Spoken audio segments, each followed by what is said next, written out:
I'm Emily Carter, a 32-year-old office worker. I married my husband, Sean, 5 years ago, but we don't have any children.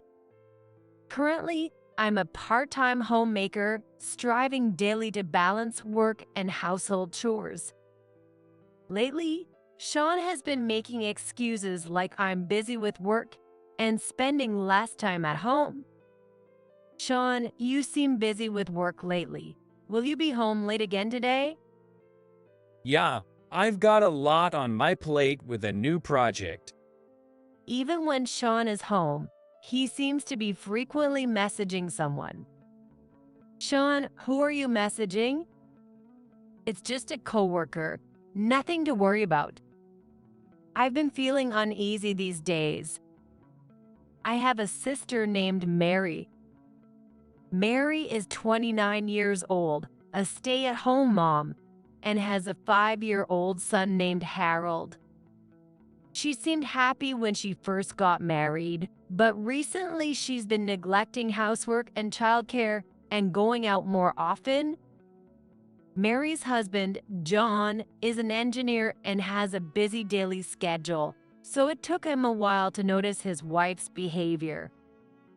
John also started feeling uneasy about Mary's actions, and he was becoming more isolated within their home. I understand that being a stay-at-home mom is tough, but it's concerning that she's neglecting housework and childcare and going out all the time. I decided to talk to Mary about it. Mary, why have you been leaving the house so much lately? I heard Harold is left alone a lot. He's only 5 years old. That's not fair to him. You're his mom. I know, but I feel suffocated staying at home all the time. I just need a little break. But Harold misses you. He says his mom isn't around. I know. It's just for a little while. I had doubts about Mary's words, but didn't push further. However, Mary's absences from home increased afterward. One day, I decided to visit Mary and John's house on my day off. When I opened the front door, Harold greeted me, crying, "Emily, Mom left again." Mary had left home. She abandoned her childcare responsibilities. Harold, it's okay. I'm here with you. When I walked into the living room, the place was a mess and half-eaten food was left on the table. Harold was bewildered and looked lonely, so I decided to stay with him until John came home. When John returned, I asked him, "John, is it true that Mary left home?" Yes. She hasn't come back since the day before yesterday. Apparently, she had been leaving home while I was at work. We can't ignore this situation any longer. Agreeing with John's words, I also began to suspect that Mary might be hiding something. One day, when I got home, I waited until Sean was in the shower and picked up his smartphone. Who is Sean always messaging? What I saw were intimate messages between Sean and Mary. Sean, Mary, what's going on here? Are they having an affair? I decided to confront Sean as soon as he got out of the shower. Sean, what's the meaning of these messages? Hey, don't go through my phone. It's nothing. Mary is your sister, right? What's wrong with being close to your sister-in-law? Even if she's my sister, these messages are too intimate. It's strange. Sean tried to make excuses, but I couldn't believe his words anymore. I couldn't keep this to myself and decided to talk to my parents. I called my parents and explained the situation. "Dad, Mom, I have something to tell you. It seems Sean and Mary are having an affair." What? Mary and Sean? Are you sure? I don't want to believe it either, but I saw the evidence. Emily, that must be tough. But don't worry, we're here for you. Their words gave me some comfort, but the problem wasn't solved yet. I also needed to tell John, Mary's husband, about this. Thinking about how shocked John would be pained me, but I couldn't hide the truth. John, there's something I need to talk to you about, Mary and Sean. Emily, what's going on with Mary and Sean? I discovered that they're having an affair. It might be hard to believe, but here is the evidence. I showed John the images of their text messages. Is this really true? I can't believe it. At first, John couldn't believe it, but he had to accept the reality after seeing the evidence. Mary was still gone. She was probably staying at a hotel somewhere. Emily, let's figure out a solution together. How should we deal with Sean and Mary? So, we decided to work together as a family to come up with a plan to confront Sean and Mary. The next morning, I woke up to a quiet bedroom, and when I looked beside me, Sean was gone. I searched the house, but he was nowhere to be found, and some of his belongings were missing. Sean had left too. He was probably with Mary. To confirm this, I quickly contacted my parents and John, and we decided to gather at John's house to strategize. We decided to change the house environment while Sean and Mary were away. We cleared out all of Sean's belongings and removed Mary's space so that when they returned, there would be no place for them. We began working together to erase any traces of them from the house. Let's start with Sean's belongings. I'll begin with the closet. I opened the bedroom closet and took out all of Sean's clothes. Suits, casual wear, shoes, and accessories all went into boxes. My parents helped, so the work went faster than I expected. That's done. Next, let's clear out the study. In the study, there were Sean's work documents, books, and a computer. We packed everything into boxes, making it easy for him to take them when he returned. We cleaned up the desk and shelves, removing any traces of Sean. Next is the living room. Don't forget the photos and small items. The living room had photos and mementos of Sean. I took them down and packed them into boxes. We cleared out small items and hobbies, making the living room look clean and uncluttered. Mom, let's also clear up Mary's space. We'll pack all her belongings too. Yes, Emily, let's tidy up Mary's room. Together with my mom, we went to Mary's room and packed her clothes, cosmetics, books, and small items into boxes. We cleaned up her space, erasing any trace of Mary. We even rearranged the furniture so it would feel different when she returned. John, let's leave Harold's room as it is. He needs a place where he feels secure. You're right, Emily. Harold is innocent in all this. Once we finished tidying up the house, it felt like a new place.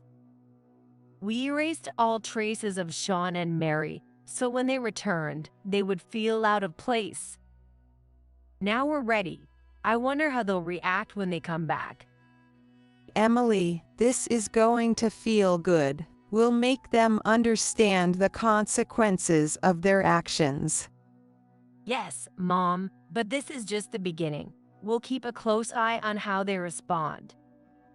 We decided as a family to stick together and continue ignoring Sean and Mary. It was the first step towards reclaiming our peaceful lives. I contacted Sean's workplace to inform them that he had left and to inquire about his whereabouts.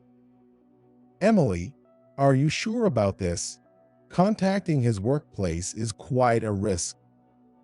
Dad, I've made up my mind. I need to know where Sean is. I called Sean's boss, told him that Sean had left home, and asked about his whereabouts. The boss was surprised but listened to me seriously. Sean has gone missing.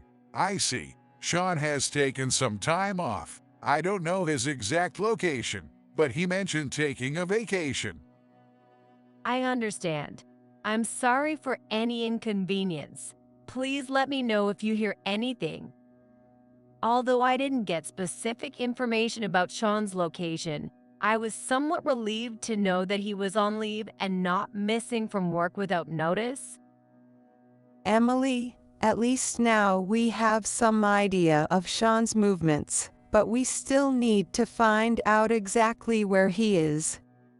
Yes, Mom, we need to find out where Sean and Mary are. That evening, I finally discovered where Sean and Mary were staying. A friend had seen them at a nearby hotel.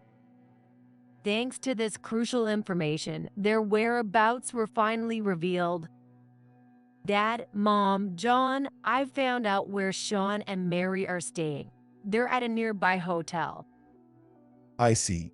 Finally, Emily. Now we can move to the next step. What's your plan? First, we'll continue ignoring them. We'll act as if they don't exist. Let's see how confused they get. That night, I mentally planned the next steps. We decided to continue ignoring Sean and Mary as a family. The next day, I went to work and tried to carry on with my daily routine. Even though Sean and Mary might return from the hotel, I made sure to act as usual. Our family was united in treating Sean and Mary as if they didn't exist. On the weekend evening, Sean came home. I heard the front door open, and my parents and I calmly faced the moment. I'm home. But I ignored Sean and acted as if nothing had happened. Sean was surprised and confused to see the house completely changed. What is this? All my stuff is gone. When Sean entered the living room, he was even more shocked. Emily, what is going on? All my things are gone. I continued eating my dinner calmly, ignoring Sean's words.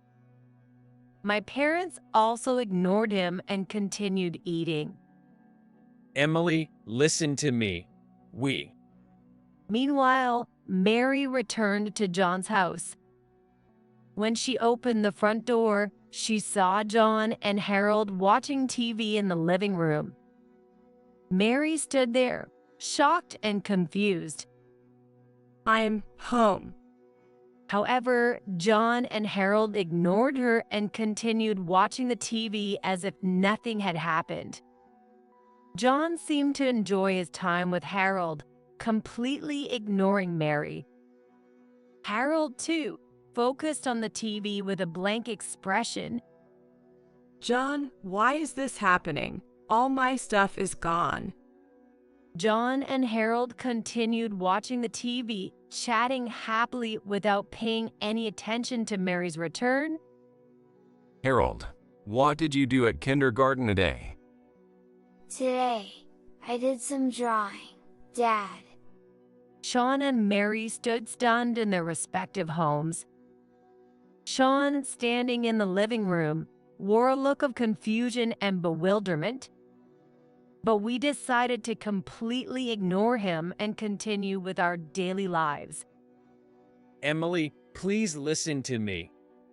Hey, today's stir fry is really delicious. Yes, it is, Emily. Your cooking is always the best. We pretended not to hear Sean's desperate voice and continued eating. Ignoring everything Sean said was unbearable for him. Why are you doing this, Emily? Meanwhile, Mary was getting the same treatment at John's house. Seeing John and Harold watching TV in the living room, Mary was filled with confusion and sadness. Why is this happening? Where's all my stuff? But John and Harold ignored her and continued talking about the TV show. Here's the drawing I did at kindergarten. Great job, Harold.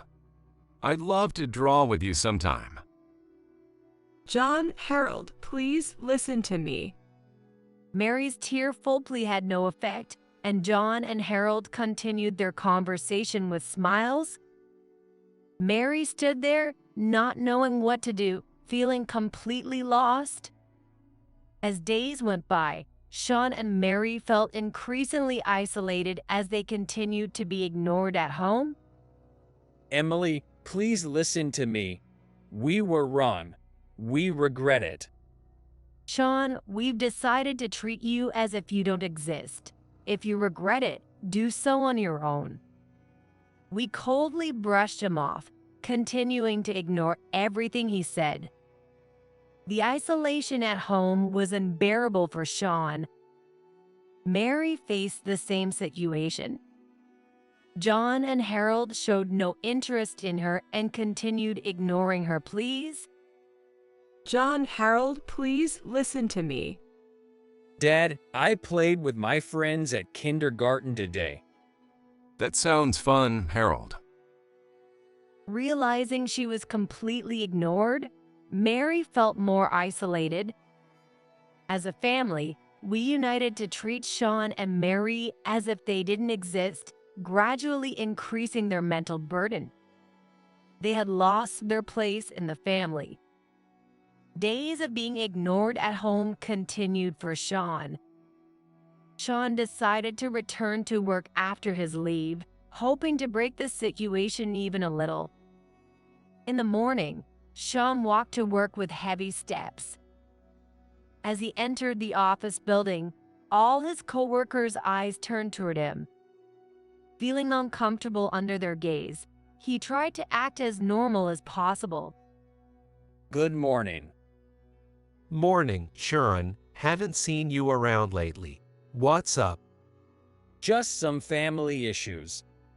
His coworkers looked at him with a mix of understanding and something else, which made Sean uneasy as he walked to his desk. As he worked through the morning, his boss called him in. Sean, I need to talk to you. Yes, what is it?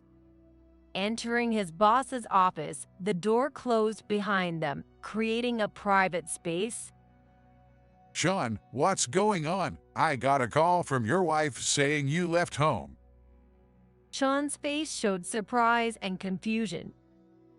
No, that's not true. It's just some family problems. Really? There's a lot of talk about you here at the office. Family issues affecting work are a problem. I'm really sorry. I'll resolve it right away. His boss gave Sean a cold stare and continued. Until your family issues are resolved, it's better if you take some time off and focus on that. We can't have work being affected. But I can't just take time off. In your current state, your work will suffer. Take some time off, resolve your issues, and then come back. Sean couldn't argue with his boss's words and stood there in silence. Understood. I'll take the time off. Leaving his boss's office, Sean felt the eyes of his coworkers on him again as he returned to his desk. He could hear them whispering. Hey, do you think it's true? Seems like it. His wife called in after all. Sounds tough. Trying to endure the whispers, Sean started packing up his desk. A sense of isolation and anxiety swirled within him, pushing him to his mental limits. During lunch break, Sean decided to eat alone. As he looked for a seat in the cafeteria, he saw his coworkers gathered, chatting happily. But as soon as he approached, their laughter stopped, and they fell silent, staring at him. Can I sit here? Sure, go ahead. They awkwardly made room for him, but no one resumed the conversation. Sean ate his lunch in awkward silence and returned to work, but he couldn't focus on anything. In the evening, even after the end of the workday, Sean sat at his desk, just waiting for time to pass. He didn't want to go home, but he also had no place at work. The reality pushed him even further. Sean, go home and rest for today. His boss's cold voice came from behind, and Sean slowly stood up. Yes, understood. Sean left the office with heavy steps, tormented by feelings of loneliness and despair on his way home. Having lost his place both at home and at work, he had no idea what to do next. That night, Sean headed back to the hotel to meet up with Mary. I can't take this anymore. I don't know what to do either, but we have nowhere to go back to. Mary, unable to bear being ignored at home any longer, decided to return to work. Though she had been a stay-at-home mom, she decided to consult her former employer about reinstatement. Mary carefully got ready and headed to the company. When she arrived, she felt the eyes of her former co-workers on her. Mary, long time no see. What brings you here?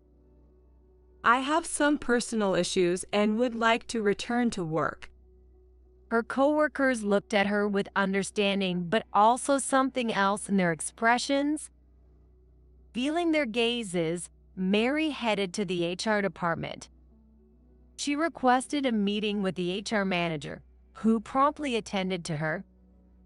Mary, it's been a while. You want to return to work. What's going on? Nervously, Mary explained her situation. Actually, due to some family issues, I've been away from home for a while, but now I want to work again. I see, but I've heard some rumors. Seems like your family issues are significant. Mary's face showed surprise and confusion. Yes, there are problems at home, but they won't affect my work. However, there's quite a bit of talk about you in the company. Before approving your return, we'll need to look into the situation further. But I really want to work. I understand, but please be aware that this will take some time. The HR manager calmly concluded the conversation, prompting Mary to leave the office. Feeling unsatisfied, Mary left the HR office. As she walked through the company, she overheard the whispers of her former co-workers. Hey, is Mary planning to come back? Not sure, but I've heard she has family problems. Will she be okay? Enduring these words, Mary headed for the exit. With a sense of isolation and anxiety swirling inside her, she decided to go to the cafeteria to try having lunch with her former co-workers. As she looked for a seat in the cafeteria, she saw them gathered and talking happily. But as soon as Mary approached, their laughter stopped, and they fell silent, staring at her. Can I sit here? Sure, go ahead. They awkwardly made room for her, but the conversation did not resume. After finishing her lunch, Mary was called back by the HR manager. Mary, we need to talk.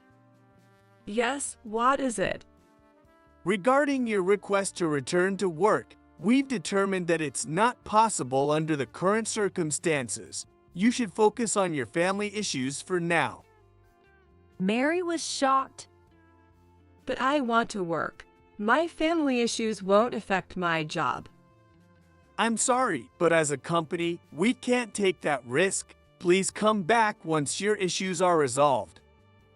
With a cold stare from the HR manager, Mary left the office. The looks from her coworkers were painful, and Mary began to feel the mental strain.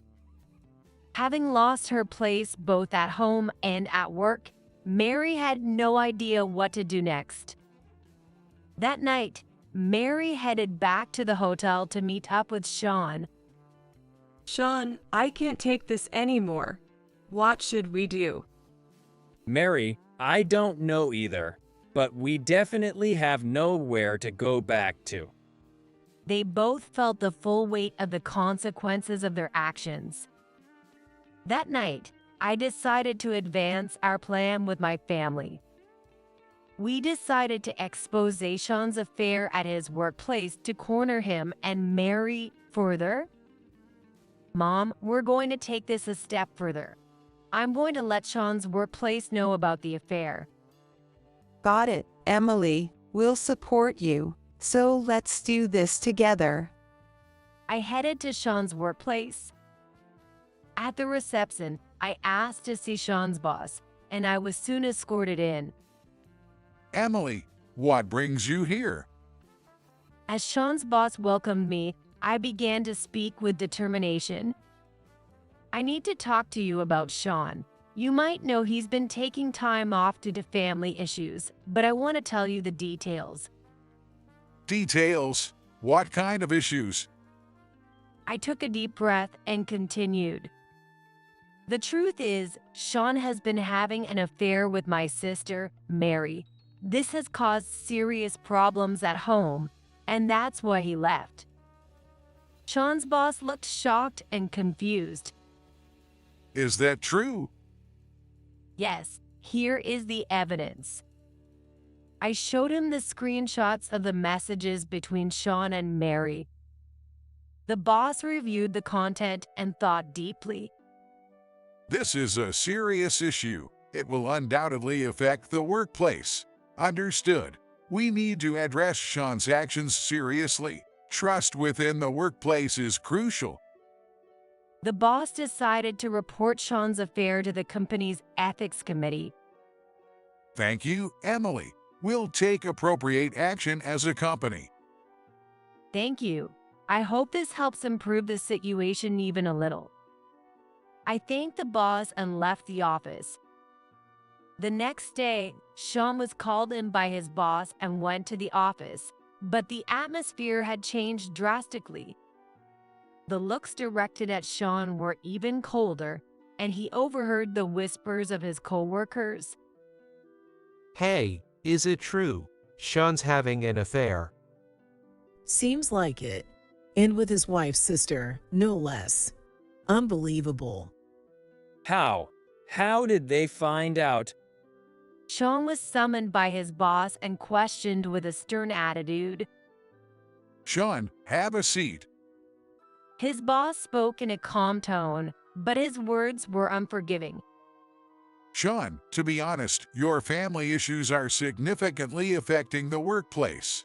Your actions have lowered the office morale. Sean could only listen in silence. It's become difficult for you to continue working here. As a company, we've decided to recommend that you resign. At those words, Sean's mind went blank. Resign. Yes, to avoid further problems and for your own sake, we believe resignation is the best option. Sean was speechless, just staring at his boss. His mind was swirling with the reality that he had lost both his family bonds and his place at work. Understood. I will resign. His boss nodded deeply and instructed him to start the resignation process. Sean's steps were heavy, and a feeling of despair grew inside him. As he stepped outside, a cold wind hit his face. Sean stood there, motionless. Meanwhile, Mary's abandonment of household chores and childcare had become known to those around her, and the attitudes of her friends and acquaintances changed drastically. Friends she had been close with started to distance themselves. Calls and messages from friends decreased, and Mary began to feel increasingly isolated. She felt the cold stares of other mothers and lost the courage to speak to them. She overheard their whispers. I heard she abandoned her childcare. And is it true? Her poor child. They were whispering about those things to each other. Feeling unbearable, Mary tried to reach out to a friend, but there was no reply. Everyone was avoiding Mary, and she felt truly isolated. Then we decided to take the next step. We resolved to file for divorce from our respective partners and cut ties completely. I finished consulting with a lawyer and prepared to formally proceed with divorce and alimony claims. John did the same, contacting his lawyer to proceed with divorce and alimony claims against Mary. Sean, considering everything, I've decided to divorce you. There's no reason for us to stay together anymore. I'm also going to claim alimony. Emily, please wait. I'm sorry. I'll make it right from now on. It's too late, Sean. Your actions ruined our relationship. Alimony is only fair. From now on, we'll go our separate ways. Sean looked devastated, but my resolve was firm, and he couldn't say anything more. Similarly, John filed for divorce and alimony against Mary. Mary, considering your actions, I've decided to divorce you. We can't stay together any longer. I'll be claiming alimony as well. John, please reconsider. I'm sorry. I'll make it right from now on. Mary, it's too late. Your actions destroyed our relationship. I'll take care of Harold. I can't trust you with him. Alimony is only fair, and I'll also be asking for child support. Mary couldn't change John's mind. She regretted her mistakes, but it was too late. After that, John and I each kept in touch with our lawyers and formally proceeded with the divorce and alimony claims. A few weeks later, the divorces were finalized and our alimony claims were approved. We started our new lives. Sean and Mary were forced to live with loneliness and regret. Without jobs and burdened with debts from alimony and child support, they faced days of working tirelessly. As for us, I began visiting John and Harold's home more frequently, and together, we slowly started to reclaim positive days. One day, we planned a picnic. John prepared sandwiches, and I made some treats for Harold. When we arrived at the park, we spread out a blanket on the spacious grass and laid out the food we brought. Harold ran around happily, and John and I felt our hearts warm at his innocent smile. Emily, thanks for the treats. They're so good. Harold said happily. After the picnic, Harold came up to me and quietly said, I wish you could be my mom, Emily. His words filled my heart, and tears welled up in my eyes. Thank you, Harold. John heard the exchange and said with a gentle smile, Emily, you're already like family to Harold.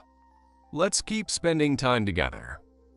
I deeply appreciated his words and firmly held John and Harold's hands. As a new family, we vowed to continue building happy days together.